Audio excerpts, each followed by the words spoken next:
Good morning students. Sporting errors part 3లో మనం ఉన్నాం. చూసేద్దామా మరి ముఖ్యమైన ఎర్రర్స్. ఫస్ట్ చూద్దాం 51. My immediate ambition is to find somewhere to live. ఏది ఆన్సర్ని పట్టుకునే ప్రయత్నం చేయండి. Let's find out the sporting error. My immediate ambition is to find somewhere to live. ఒక్కసారి జాగ్రత్తగా ఆలోచించండి. ఏమై వస్తుంది ఆన్సర్ చెప్పండి.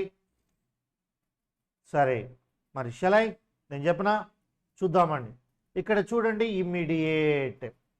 ఇమ్మీడియేట్ అని ఎప్పుడైతే ఉందో ఇమ్మీడియేట్ తర్వాత వచ్చేది అంబిషన్ కాదు, ఇమ్మీడియేట్గా వచ్చేది ఏంటి అంటే ఎయిమ్ అండి. ఇమ్మీడియేట్ తర్వాత ఎప్పుడు కూడా వచ్చే వర్డ్ ఏంటండి, ఎయిమ్. మరి అంబిషన్ అన్నాం అనుకోండి, అంబిషన్కి ఇట్స్ ఏ లాంగ్ పీరియడ్ అండి, లాంగ్ పీరియడ్. దానికి లాంగ్ డ్యూరేషన్ అవసరం అన్నమాట. అప్పుడే అది ఫుల్ఫిల్ అవుతుంది. దాన్నే మనం అంబిషన్ అంటాం. ఏమన్నాం అనుకోండి, ఇట్స్ వెరీ నియర్, బాగా దగ్గరగా ఉండేదన్నమాట. దీన్నే షార్ట్ పీరియడ్ అంటాం. షార్ట్ పీరియడ్ అర్థమైందా? గుర్తుపెట్టుకోండి, ఇది చాలా ముఖ్యమైనది. అంటే ఆన్సర్ ఏంటి, my immediate aims is to find somewhere to live. Okay okay. తర్వాత చూద్దాం 52.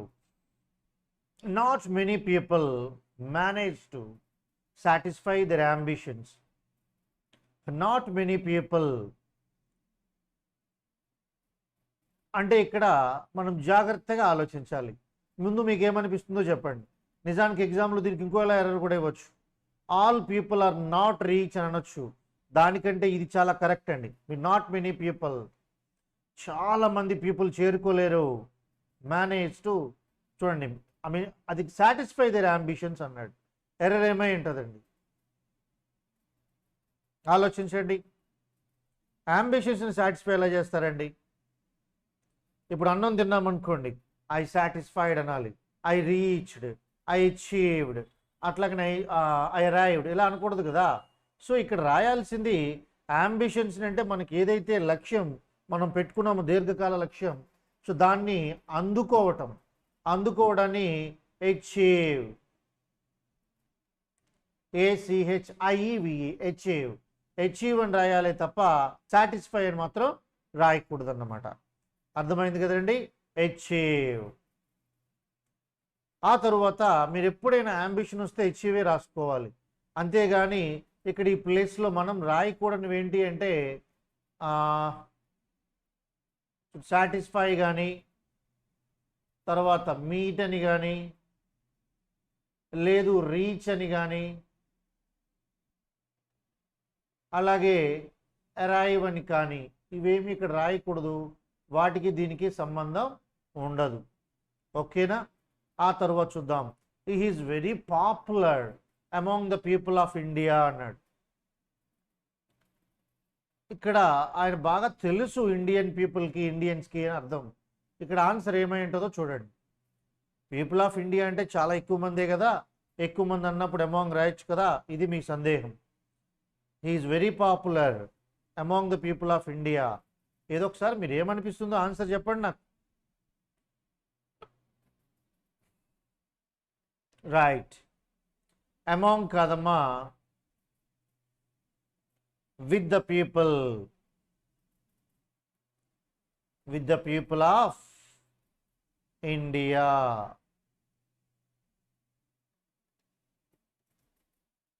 He is very popular with the people of India. అర్థమైందా? సో తర్వాత the amount of accidents is steadily increasing. నిజానికి యాక్సిడెంట్స్ సమ్మర్లో ఎక్కువగా జరుగుతాయండి. చాలామంది మాన్సూన్ వర్షాకాలంలో అనుకుంటారు, ఎండాకాలంలోనే డెత్స్ ఎక్కువ ఉంటాయి. ఇక కోవిడ్ ఎలాగో ఉంది కాబట్టి చెప్పాల్సిన అవసరం లేదు, తుడిచిపెట్టుకుపోతున్నారు. సరే, ముందు ఇక్కడ ఈ సెంటెన్స్లో ఎవరో చెప్పండి. The amount of accidents is steadily increasing. యాక్సిడెంట్స్కి అమౌంట్ ఏంటండి? అమౌంట్ ఆఫ్ కాదు కదా, ఏం రాయాలి? The number of.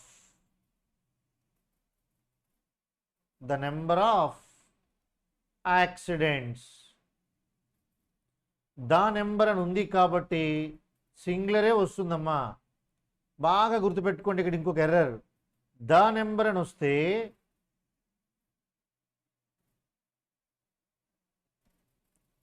Singular. The number వస్తే సింగులర్ అండి. అలా కాకుండా ఏ నెంబర్ అని రాసామనుకోండి ప్లూరల్. అంటే ఈ ఇందులో రాకపోయినా మనకు తెలుసుకోవాలి. ద నెంబర్ అన్నాం కాబట్టి ఈజ్ రాసాం. ఈ స్టడీలీ ఇంక్రీజింగ్. అర్థమైందా అండి? మర్చిపోవద్దు, యాక్సిడెంట్స్ అనేది నెంబర్ ఆఫ్ మన కౌంటబుల్లే కదా, అమౌంట్ ఆఫ్ కాదు. ఇప్పుడు చూడండి 55. Only small amount of students will be admitted. Answer ఏంటో చెప్పాలి.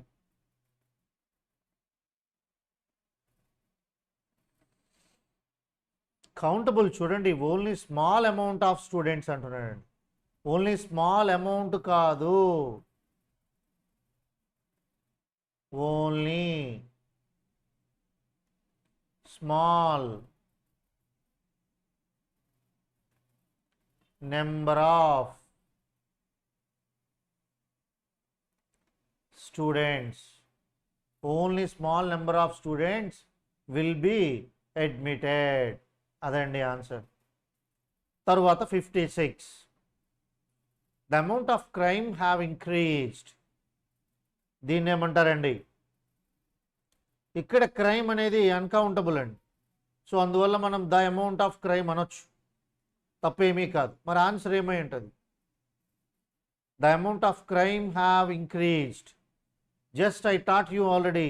The amount of, the number of, సింగులరా ప్లూరలా? సింగులర్. చెప్పే కదా, జస్ట్ కాసేపటికి ముందే చెప్పా. ద నెంబర్ ఆఫ్ అన్నా లేదు, ద అమౌంట్ ఆఫ్ అన్నా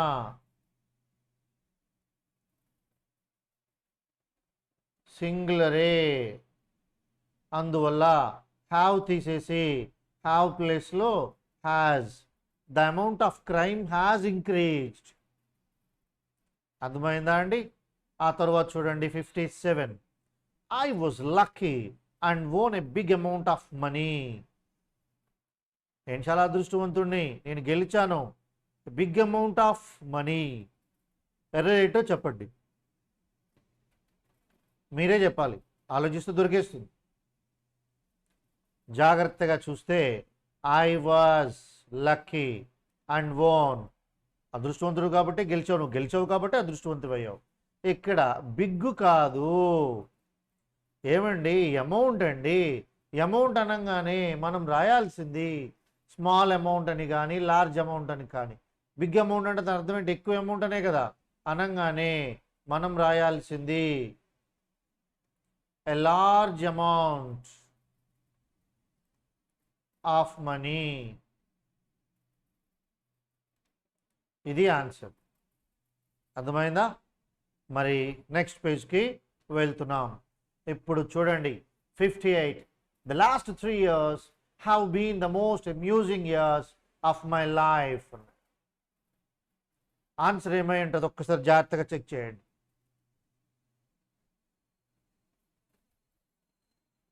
ఏమనిపిస్తుంది? ద లాస్ట్ 3 years, గడిచిన 3 సంవత్సరాలు, హ్యావ్ బీన్ ఏమయ్యాయి? ద మోస్ట్ చాలా, amusing years of my life అన్నాడు. ఇక్కడ ఎర్రర్ ఏంటి అంటే అమ్యూజింగే. అమ్యూజింగ్ అంటే ఇతరులని సంతోషపెట్టడం మనం. ఓకే, దాని ప్లేస్లో ఎంజాయబుల్. ఏంటమ్మా? Enjoyable. Enjoyable years of my life. ఇక్కడ మీరు ఒక విషయాన్ని గుర్తుపెట్టుకోవచ్చండి. అమ్యూజింగ్ అంటే వినోదాత్మకమైన, అంటే ఇతరుల్ని మనం ఎంటర్టైన్, అంటే దాన్ని causing you to laugh or smile. చూడండి జాగ్రత్తగా వినండి. అమ్యూజింగ్ అనేది ఇక్కడ రాస్తే మీకు క్లియర్గా అర్థమవుతుందండి. మరి అమ్యూజింగ్ ఎప్పుడు రాయాలి అంటే causing you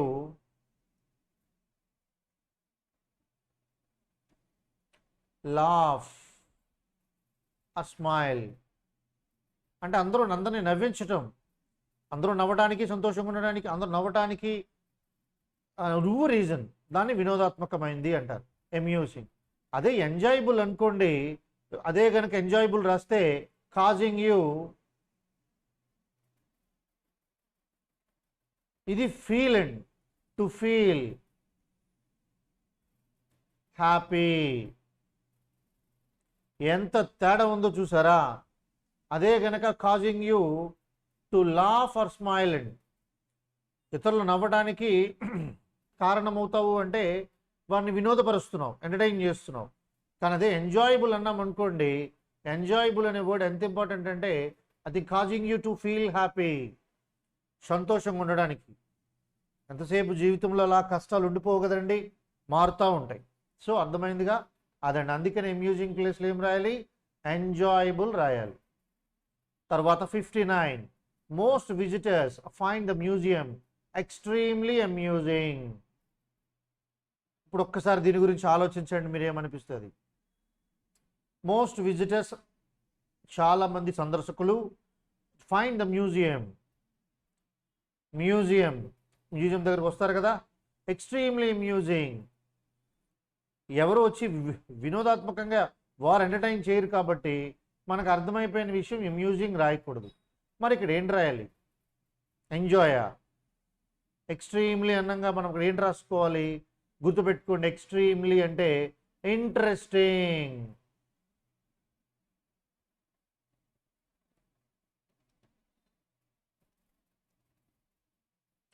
Most visitors find the museum, most visitors find the museum extremely interesting. నిజంగా మనం మ్యూజియంకి వెళ్తే రెప్ప వేయకుండా చూస్తూ ఉంటాం. అబ్బా ఎంత బాగున్నాయో, ఊరి నాయన ఈ పెయింటింగ్ ఎలా వేశారో, ఈ వస్తువు ఎలా తయారు చేశారో, మనల్ని అలా ఆశ్చర్యింపజేసేవి కాబట్టే అలాంటి వస్తువులు మ్యూజియంలో పెడతారు. మామూలుగా ఉన్నదాన్ని ఎందుకు పెడతారు చెప్పండి? దాన్ని పెడితే ఎందుకు చూస్తాం? సో 60 మరి చూడాలి. There is a beautiful and old church in the centre of the town. మీరే ఆన్సర్ చెప్పాలమ్మా, అన్నీ నేను చెప్పేస్తే బాగోదుగా, ఆలోచించండి.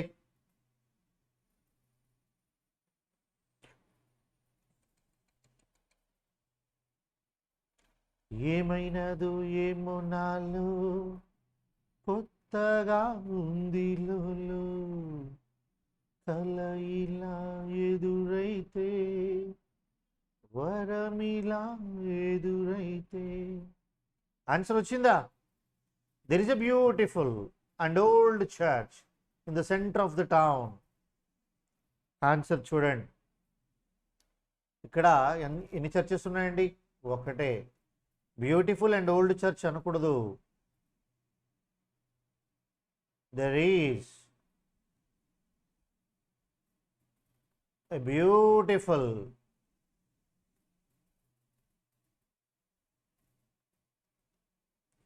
old church.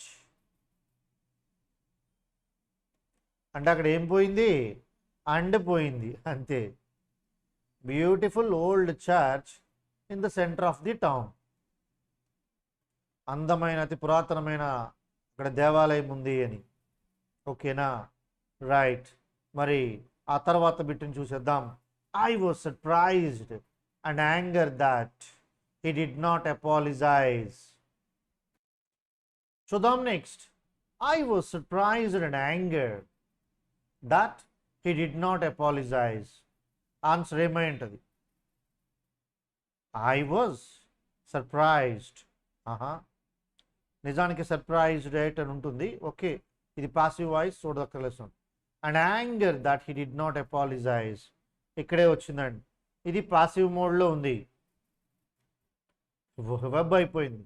అండ్ యాంగరే తప్పు. ఎందుకంటే యాంగర్ అన్నాం అనుకోండి, అది నౌను లేదా వర్బ్, ఈ రెండిట్లో ఏదో అవుతుంది. ఇక్కడ మనకేంటి కావాలి?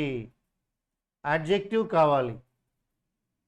అంటే దీని ఆన్సర్ ఏంటంటే angry. I was surprised and angry that he did not apologize. అదండి ఇక్కడ మ్యాటర్. ఆ తరువాత చూద్దాం 62. She will have to learn.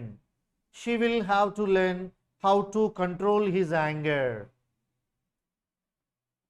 Answer మీరే చెప్పాలి. She will have to learn, ఆమె నేర్చుకోవాల్సి ఉంది how to control his anger. ఏమండి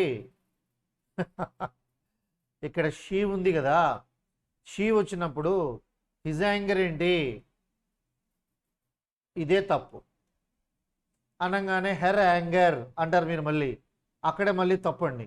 హెర్ యాంగర్ కాదండి. చూద్దాం మనం ఆన్సర్ని మొత్తం చూస్తే, టు కంట్రోల్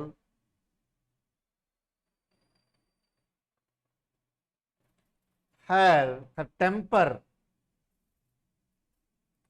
చూసుకోండి, మరొక్కసారి నేను మీకు ఎక్స్ప్లెయిన్ చేస్తాను డీటెయిల్డ్గా, కంగారు పడకండి. ఇక్కడ మీకు డీటెయిల్డ్గా ఎక్స్ప్లెయిన్ చేస్తాను. హెర్ టెంపర్ అనేది ఆన్సర్. అయితే ఇక్కడ మీరు గుర్తుపెట్టుకోవాలి, కంట్రోల్ అని కానీ, లేదు కీప్ అని కానీ, లేదు లూజ్ అని కానీ, ఈ 3 వర్డ్స్ గనక వస్తే అక్కడ మనం రాయాల్సింది టెంపరే తప్ప యాంగర్ కాదు. She will have to learn how to control her temper అంటే ఎవరైనా అనగానే టక్క మనం వెంటనే సర్రమని లేచిపోవటం అన్నమాట, అది టెంపర్. అర్థమైందా? దాని మీకు యాంగర్, యాంగ్రీ ఇవన్నీ వేరు.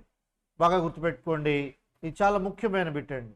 ఎందుకంటే కంట్రోల్ అనే వర్డ్ వస్తేనే మనం టెంపర్ రాయాలి. కంట్రోల్ యువర్ యాంగ్రీ అనడానికి లేదండి, తప్పు అన్నమాట. ఎందుకంటే ఎవరే అడ్జెక్టివ్ ఫామ్, అక్కడ పొసెసివ్ నౌన్, పొసెసివ్ ప్రొనౌన్. అట్లా గుర్తుపెట్టుకోండి, చాలా ఇంపార్టెంట్. అంటే ఏంటి సార్ ఇలా చెప్పారు, మాకు అర్థం కాలేదని డౌట్ రావచ్చు. The teacher conduct oral test, an oral test or a verbal test. ఏంటో చెప్పండి. నిజానికి వర్బల్ టెస్ట్ ఉండదు, రిటన్ టెస్ట్ ఉంటుంది. రిటన్ టెస్ట్ అని కానీ, ఆరల్ టెస్ట్ అని కానీ గుర్తుపెట్టుకోండి. ద టీచర్ కండక్టెడ్ అని ఎప్పుడైతే అన్నామో అక్కడ written test. The teacher give అన్నాం అనుకోండి, అన్ ఆరల్ టెస్ట్. గివ్ అనే వర్బ్ డిసైడ్ చేస్తుంది, కండక్ట్ అనే వర్బ్ డిసైడ్ చేస్తుంది, అలా అన్నమాట. ఇలా చాలా ఉన్నాయండి. సో అర్థమైందిగా, రాశారు. తర్వాత 60th ఫైనల్గా ఆన్సర్ అర్థమైందిగా. She will have to learn how to control her temper, ఇదే ఆన్సర్. తర్వాత on almost every page there were announcements for cigarettes and tobacco. Answer మీరే చెప్పాలి. ఆలోచించండి. నేను చెప్పేశాక ఆన్సర్ అదే కదా అనుకుంటారు అంతే. కానీ నేను చెప్పకముందు మీరు ఏదైనా చేశారంటే అదే మీకు గుర్తుంటుంది. చెప్పాలి. నా ప్రేమ కథకు నేనే కదా విలను, నా రాత నాదే తప్పు ఎవరిదనను. దొరికింది answer. On almost every page there were announcements for cigarettes and tobacco. ఆలోచించండి. హరి గుండె తీసి దానమిచ్చినాను, ప్రేమ కర్ణుడల్లే పొంగిపోయాను, కనరాని దానను నీటి తడిన దాచినాను. సరే నేనే చెప్తా. అండ్ ఆల్మోస్ట్ ఎవ్రీ పేజ్, ఒక పేజ్ పైన ఏముంటాయమ్మా?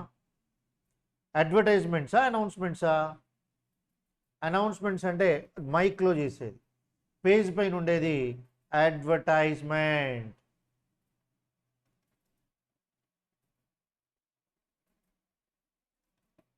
అది మీరు గుర్తుపెట్టుకుంటే అయిపోయింది, అయిపోయా. And almost every page there were advertisements for cigarettes and tobacco. అదేంటో కాల్చొద్దు అంటారు, తాగొద్దు అంటారు, మళ్ళీ అవే అమ్ముతూ ఉంటారు. వాటి గురించి మాట్లాడే ప్రయోజనం లేదులేండి. 64 the noise of the traffic outside all day annoys me. ఆలోచించండి ఆన్సర్ ఏంటో.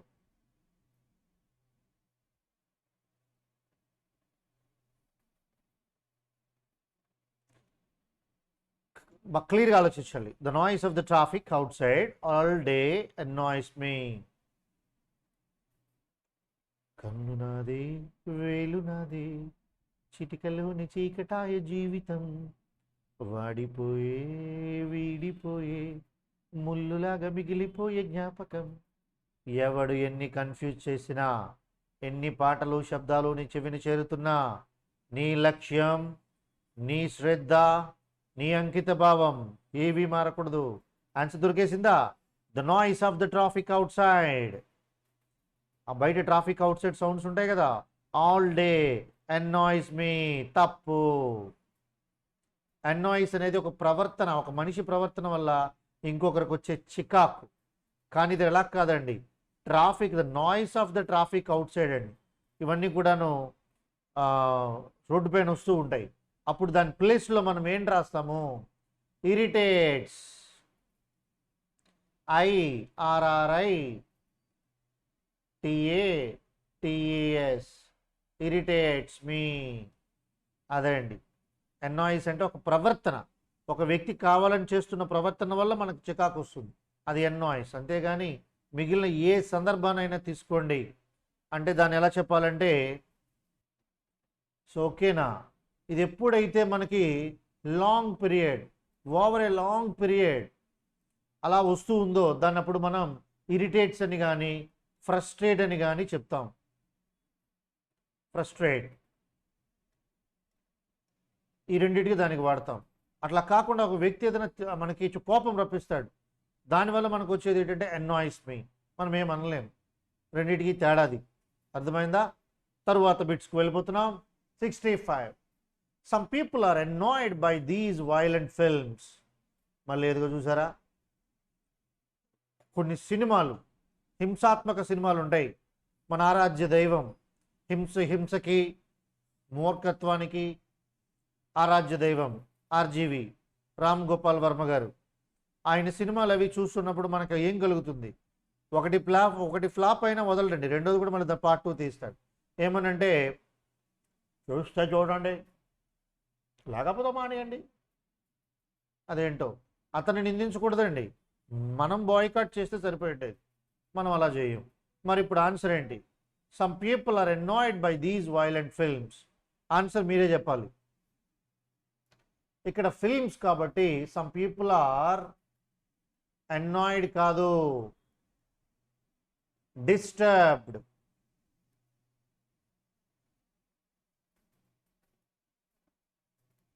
బాగా గుర్తుపెట్టుకోండి, some people are disturbed by these violent films. కొన్ని సినిమాలు చూస్తే రాత్రులు నిద్రలు పట్టవు, ఇంకొన్ని సినిమాలు చూస్తే మనం కూడా వేసేద్దాం నాయాలది అలా అనిపిస్తుంది. ఏమని చేసేస్తామండి? ఏమీ చేయలేం. తర్వాత చూడండి 66. There is a beautiful antique church in the centre of the town. ఇదే బిట్ ఇందాక వచ్చింది, చిన్న మార్క్ చేశానంతే. ఆన్సర్ మీరే చెప్పాలి. ఈ సెంటెన్స్ మీకు ఇందాక వచ్చిందండి ఈ వీడియోలోనే. There is a beautiful, antique అనకూడదండి, old. There is a beautiful old church in the centre of the town. ఈ ANTIQUE యాంటిక్ అని ఒకటి, రెండు వర్డ్స్ ఉన్నాయమ్మా. ANTIQUE అని ఒకటి, ANTIC ఒకటి, యాంటిక్. ఈ రెండు వర్డ్స్ కూడా తేడా గమనించాలి. ఏంటో చెప్పండి ఆ తేడా.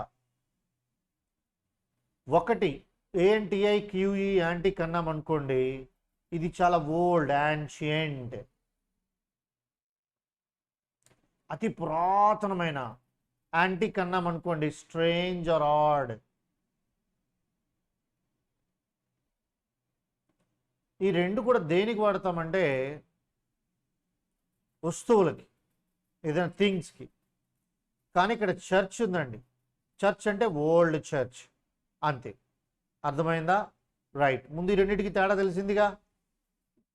యాంటిక్యూ కాదు, ప్రొనౌన్సియేషన్ యాంటిక్కే రెండు కూడా. ఇదేమో యాన్షియంట్, అతి పురాతనమైన.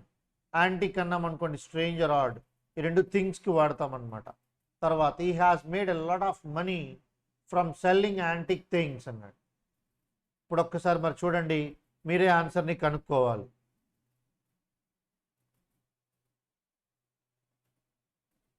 ఏ పెద్దమ్మ కూర్చుందో నెత్తి మీద, పోటుగాడిలా పాటించమర్యాద, నా కుమ్మను నేనే నరుకు. అర్థమైందా ఆన్సర్ ఏమైనా? రైట్, చూసేద్దాం. He has made a lot of money from selling antique things అనక్కర్లేదు. యాంటిక్స్ అంటే QUES అంతే, ఇక మళ్ళీ థింగ్స్ ఉండవు. చెప్పే కదండి, యాంటిక్స్ అంటేనే థింగ్స్, దానికి మళ్ళీ థింగ్స్ అని రాయకూడదు, అంతే అంతే ఎర్రర్, ఇంకేం లేదు. 68 most unemployed people are anxious for finding work అన్నాడు. ఆన్సర్ దొరికింది, మీరు ఒక్కసారి చూడండి ఏమై ఉంటుందో ఆన్సర్ చెప్పండి.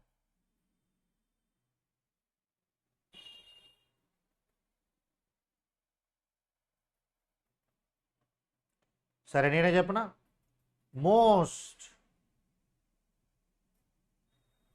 Unemployed.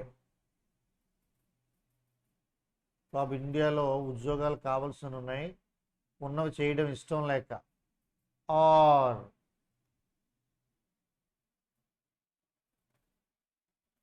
Anxious for finding work కాదు, టు అనగానే V1 టు ఫైండ్ వర్క్ అంతే, ఇది తప్పు. ఫర్ ఫైండింగ్ ఎలా రాస్తాం? ఓకే అదండి. తర్వాత any day was the same. Any day was the same ఏంటి, వినడానికి ఆశ్చర్యంగా ఉంది. ఇక్కడ కౌంటబుల్ అన్కౌంటబుల్స్ అని ఉంటాయి. Each day was the same, ప్రతిరోజు కూడా. అది తరువాత మీకు కౌంటబుల్ అండి, అన్కౌంటబుల్కే ఎవ్రీ రాయాలి. సో అయిపోయిందిగా, everyday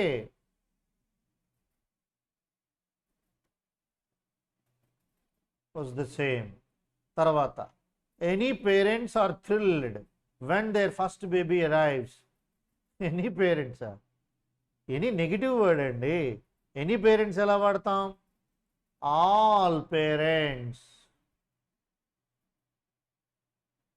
all parents are thrilled when their first baby arrives. గుర్తుపెట్టుకోండి, ఫీల్ అయ్యేవాడు, హ్యాపీగా ఫీల్ అయ్యేవాడు ప్రతిదానికి ఫీల్ అవుతాడండి. కొంతమంది ఫీలింగ్స్ లేని వాళ్ళని నేను చూశాను, కనీసం మీ భార్య డెలివరీ అయితేనే కూడా వెళ్ళరు, ఇలా ఉంటారు. Right, all parents are thrilled when their first baby arrives. 71 అంటే తర్వాత ఇది కంటిన్యూ, అందుకే ఇంక రాయట్లేదు. She doesn't have any friend అన్నాడు, ఇది కూడా తప్పు, స్పష్టంగా తెలిసిపోతుంది. ఏమై ఉంటుంది మీరే చెప్పండి, ఆన్సర్ ఏంటో మీకు ఏదనిపిస్తే చెప్పండి. షీ డజంట్ హ్యావ్, నేను నెగిటివ్లో ఎన్ని రాయించాను కదా, ఎనీ. ఫ్రెండ్ కాదు, friends. She doesn't have any friends. ఆమెకు ఎలాంటి స్నేహితులు లేరు, స్నేహితుడు కాదు. హ్యావ్ చూసారు కదా, అది చాలా ఇంపార్టెంట్. ఓకేనా? ఆ తరువాత next, anyone should speak not just one but several languages. Answer ఏంటో మీరే చెప్పాలి. Anyone should speak not just one but several languages. Anyone కాదురా బాబు, దాని ప్లేస్లో మనం ఏం రాయాలి? Everyone. Everyone should speak not just one but several languages. మిగిలిందంతా మామూలే, ఎవ్రీవన్ షుడ్తో కంటిన్యూ అయిపోతుంది. రైట్ సార్, మరి ఇక్కడ మనం చూస్తే anybody else in the class speaks Hindi. బాగా గుర్తుపెట్టుకోండి, ఇక్కడ ఇది పీపుల్కి సంబంధించిందండి.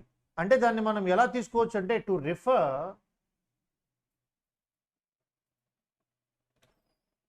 మనం ఏదైనా విషయం గురించి మాట్లాడేటప్పుడు టు ఆల్ ద పీపుల్ అండి,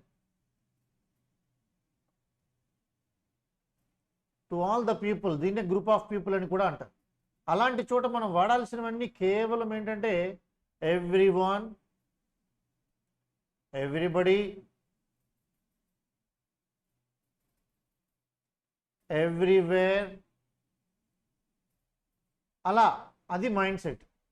పీపుల్ కానీ లేదా కౌంటబుల్ ఏదైనా కానీ మనకు వస్తున్నప్పుడు, ఓకేనా? పీపుల్ ఆర్ కౌంటబుల్ అన్నమాట. ఇలాంటివి వస్తున్నప్పుడు మనం వాడే తీరదే. సో అందువల్ల ఇక్కడ ఎనీ వన్కి ఏం రాస్తాం, ఎవ్రీ వన్. మరి ఎనీబడి ఉంటే ఏం రాస్తాం, ఎవ్రీబడి. అంతే, everybody else in the class speaks Hindi. అలాగే చూద్దాం 74. This is a serious problem for teachers anywhere. అదిగో మళ్ళీ ఎనీవేర్ ప్లేస్లో ఏం రాయొచ్చు, ఎవ్రీవేర్. అంతే. ఆ తరువాత two computers will be anywhere we go. ఇక్కడే కదా ప్రాబ్లం అంతా వస్తుంది, ఎనీవేర్ కాదుగా, ఇప్పుడే చెప్పాను నేను, ఎవ్రీవేర్. అర్థమైందా? సింపుల్ అండి, ఎవ్రీవేర్. అది ఆన్సర్స్. ఓకే. తర్వాత unfortunately another problem has occurred. ఇక్కడ మంచి మంచి బిట్ అండి ఇది. ఒకసారి ఆన్సర్ ఏంటో మీరే చెక్ చేయండి, నేను ఇప్పుడే చెప్పేస్తాను. Unfortunately another problem has occurred.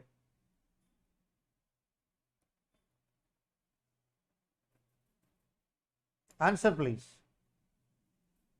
Right answer చెప్తే చాక్లెట్ ఇస్తాను. Find out the error. Anyone? ఆ వాక్యంలోని తప్పి దాన్ని పట్టుకోండి, మంచి బహుమతిని గెలవండి.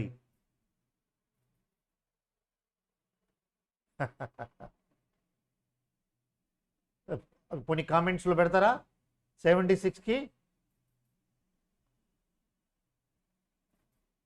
No error. అంతేనమ్మా. వాడు ఎగ్జామ్లో ఈ అకర్డ్ ప్లేస్లో మరొక వర్డ్ ఏదైనా ఇస్తాడు, ఎపియర్డ్ ఇలాంటివి ఇస్తాడు అనమాట. ఇలాంటివి చేస్తాడు, ఇవి తప్పులు. అకర్డ్ కరెక్టే. తర్వాత 77. Recently she has appeared on several TV commercials. చూడండి యాడ్స్లో కానీ, అంటే టీవీ యాడ్స్లో చాలాసార్లు కనబడుతుందట అనగానే ఇప్పుడు ఆన్సర్ ఇక్కడ ఏంటి రాయాలి చెప్పండి? కనబడటం కాబట్టి ఏపీఆర్ఏ. గుర్తుపెట్టుకోండమ్మా, ఏపీఐడ్కి సీమ్స్కి ఇక్కడ మీరు మీనింగ్ తేడా తెలుసుకోవాలి. ఏపీఐడ్ ఒకటి, సీమ్స్ ఒకటి. ఏపీఐడ్ అనగానే ఫిజికల్లీ ప్రెజెన్స్, సీమ్స్ అనగానే ఇది ఒక ఇల్యూషన్, ఇల్యూషన్ లాంటిది అన్నమాట. అంటే మూన్ కదులుతున్నట్టు, లేదంటే క్లౌడ్స్, మనం ఒక ట్రైన్పై వెళ్తున్నప్పుడు మొత్తం చెట్లు అవి కదులుతున్నట్టు అనిపిస్తూ ఉంటాయి కదా, అలాంటివి అన్నమాట. దానికి సీమ్స్ వాడాలి. ఎపియర్డ్ అంటే ఎదురుగానే కనబడుతుంది, అదొకటి. అందువల్ల సో రైట్ అయ్యింది. Recently she has appeared on several TV commercials. ఇక్కడ ఎర్రర్ ఏంటో చెప్పండి. ఆన్ కాదు, ఇన్. అది అంతే error. Recently she has appeared in several TV ads and advertisements అనమాట, దాన్ని కమర్షియల్స్ అంట. తరువాత I don't have enough experience to apply to the job. Answer అయితే నేను ఆగాను చదివేటప్పుడు, అదే ఆన్సర్ చెప్పాలి మీరే.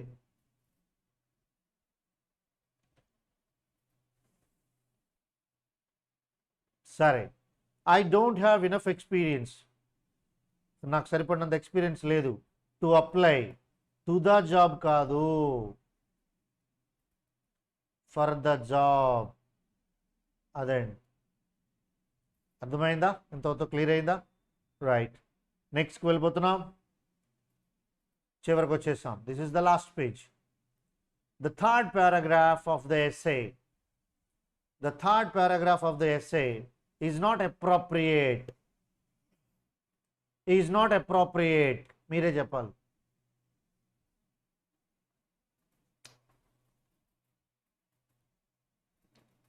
Answer please. The third paragraph, మూడవ సంపుటి ఆఫ్ ద ఎస్సే, ఆ వ్యాసం నందున్న మూడవ సంపుటి ఈజ్ నాట్ అప్రోప్రియేట్ అనకూడదు. అప్రోప్రియేట్, అప్రాక్సిమేట్ ఇవన్నీ కూడా అనాలిసిస్లు, కాలిక్యులేషన్స్. మరి ఇక్కడేం రాయాలండి? రెలవెంట్. ఈజ్ నాట్ రెలవెంట్, దానికి సంబంధించినది కాదు. అదండి. ఓకే, తర్వాత some bottles. Some bottles are not appropriate for recycling.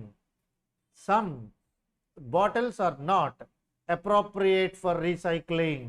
Answer మీకు వచ్చేసింది. అప్రోప్రియేట్ అంటే అనాలిసిస్ అని చెప్పాను కదా, numbers analysis. Some bottles are not suitable for recycling. అన్నీ కూడా మళ్ళీ తిరిగి రీసైకిల్ చేయడానికి అది కుదరదండి, పని చేయకుండా పారేయటమే. 81. The party should end at approximately midnight. ఈ అప్రాక్సిమేట్లీ అనేది వదలకపోతే పని అవదండి. అరౌండ్, సుమారుగా. సందర్భం వచ్చింది కాబట్టి ఇక్కడ రెండు చెప్తాను, జాగ్రత్తగా వినండి. 1 రౌండ్, 2 అరౌండ్. రౌండ్ అంటే షేప్, అరౌండ్ అన్నాం అనుకోండి చుట్టూ. అర్థమైందా? అందుకే దాన్ని సర్కమ్స్టెన్సెస్ అంటాం. సర్కమ్స్టెన్సెస్, దీనే సర్కమ్స్టెన్సెస్, చుట్టూ. ఓకేనా? అలాగనే అరౌండ్కి మరొక మీనింగ్ ఏంటంటే యావరేజ్, సుమారుగా. Yes, of course he will come around 6 o'clock. సుమారుగా 6 గంటల సమయంలో వస్తాడు అని చెప్పడం. అలాగే ఇది the party should end at around mid night, సుమారుగా అర్ధరాత్రి సమయంలో ముగిసింది అని. తర్వాత 82. In the first class after lunch we usually argue. In the first class అయిపోయిన వెంటనే ఆ తర్వాత అంటే ఆఫ్టర్ లంచ్ మధ్యాహ్నం పుట్టిస్తారు కదా, లంచ్ టైం. ఆ తరువాత we usually argue అంటున్నాడు. we usually argue. మీరు ఆర్గ్యుమెంట్ చేసుకుంటారని ముందుగానే ప్రిపేర్ అవుతారేంటి? యూజువల్లీ అంటే డైలీ జరిగే పని అని. డైలీ ఆర్గ్యుమెంట్లు చేసుకుంటారేంటి? సో ఖచ్చితంగా తప్పు. యూజువల్లీ అనేది it is the keyword of repeated actions. అందువల్ల రిపీటెడ్గా ఆర్గ్యూస్ ఎవరు కావాలని చేసుకోరు, చెయ్యలేరమ్మా, అది జరిగే పని కాదు. మరి ఆన్సర్ ఏమై ఉంటుంది? we have అంటే యూజువల్లీ కామనే. we usually have a discussion.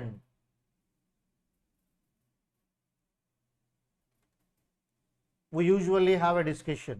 అది ఎప్పుడు కూడా లంచ్ టైం అయిన తర్వాత కామన్గా మేము ఎప్పుడు కూడా అలా ఏదో విషయం గురించి చర్చించుకుంటామని అర్థం, అంతేగాని ఆర్గ్యూ కాదు. అదండి. మరి 83 మీరే చెప్పాలి. They don't want children for purely personal arguments. They don't want children, వారు పిల్లలు వద్దనుకుంటున్నారు ఫర్ ప్యూర్లీ పర్సనల్ ఆర్గ్యుమెంట్సా? ఖచ్చితంగా ఎర్రర్ తెలిసిపోయింది మనకి. ఆర్గ్యుమెంట్స్ అయితే కావు. పిల్లలు వద్దనుకుంటున్నారంటే కారణం ఏదో ఉండాలి. అంటే ఏం రాయాలి? Personal reasons. ఓకే, నిజంగా సంపాదించి పోషించగలమంటేనే పిల్లల్ని కనాలి సార్, లేకపోతే కనకూడదు. అమ్మ బాబోయ్, పరిస్థితులు బాగోలేవు. 84. The plan to reduce the armed forces is strongly opposed. The plan to reduce the armed forces is strongly opposed. మీరే ఆన్సర్ చెప్పాలి.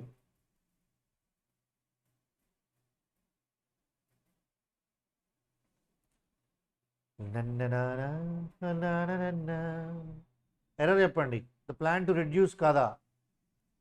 ద ప్లాన్ అది ఏంటో ఉపాయము? To reduce the arm forces is strongly opposed.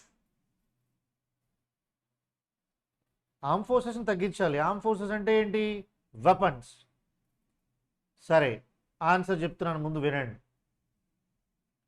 The armed forces, అది మనం రాయాల్సింది. ఏంటి sir తేడా?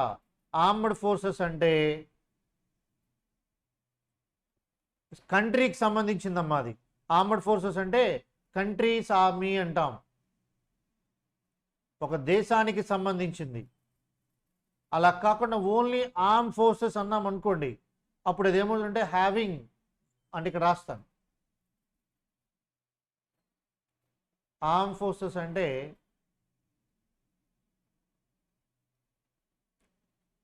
Having one or more weapons.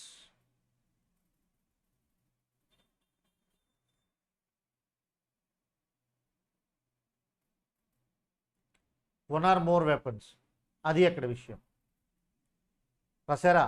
తరువాత లాస్ట్ బిట్ ఈరోజు, he was sitting on his favourite armchair. మీరే చెప్పాలి.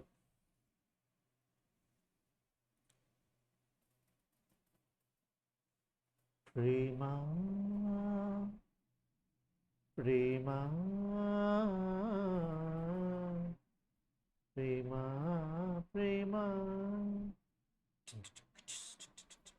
ఆన్సర్ వచ్చిందా? He was sitting on his favorite armchair. Okay, answer చెప్పేస్తున్నా. He was sitting in his favorite armchair. అదేంటి sir, నేను ఎక్కడో చదివాను, మీరు ఇది రైట్ అంటున్నారు. అలా కాకుండా నేను చదివింది అయితే గనక he is sitting on the chair అనుంది.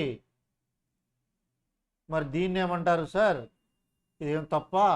ఓహో, అది పర్టికులర్గా ఫేవరెట్ అని చైర్ అనడం వల్ల మీరు ఇన్ హీస్ ఫేవరెట్ చైర్ అన్నారా అనే డౌట్ రావచ్చు. అదేం కాదమ్మా, ఇక్కడ చైర్ ఆర్మ్ చైర్ అది ఇంపార్టెంట్. అంటే చేతులు రెండు వైపులా చేతులున్న కుర్చీ అయితే కుర్చీల్లో కూర్చోవటం, చేతులు లేనివి అయితే కనుక కుర్చీపై కూర్చోవటం, అది ఇక్కడ తేడా. ఇక్కడ చూస్తే ఆన్ ద చైర్ అని ఉంది. చైర్ అంటే హ్యాండ్స్ లేనిదే, హ్యాండ్స్ ఉంటే ఆర్మ్ చైర్ అనాలి, అందుకు ఆన్ రాసాం. ఇక్కడ ఆర్మ్ చైర్ అని అన్నాం కాబట్టి ఇన్ రాసాం. That's it. ఇదండి. మరి అర్థమైందా? సో మీరు చక్కగా ప్రాక్టీస్ చేస్తారని ఆశిస్తూ, ఈ వీడియో నచ్చితే లైక్ చేయండి, మీ ఫ్రెండ్స్కి షేర్ చేయండి. ముఖ్యంగా మీరు సబ్స్క్రైబ్ చేయకపోతే వెంటనే సబ్స్క్రైబ్ చేయండి, మన ఛానల్ని ప్రోత్సహించండి. ఇంటి దగ్గర ఉండి ప్రిపేర్ అయ్యే మీ మిత్రులందరికీ దీన్ని పంపించండి. అందరూ ఉద్యోగాలు వచ్చి ఈ కష్టాలు మనకి ఇక పోవాలి. ఇదే మన లక్కీ ఛానల్ ఆశయం. మరికొన్ని బిట్స్తో మళ్ళీ కలుసుకుందాం. అంతవరకు మీ శేఖర్.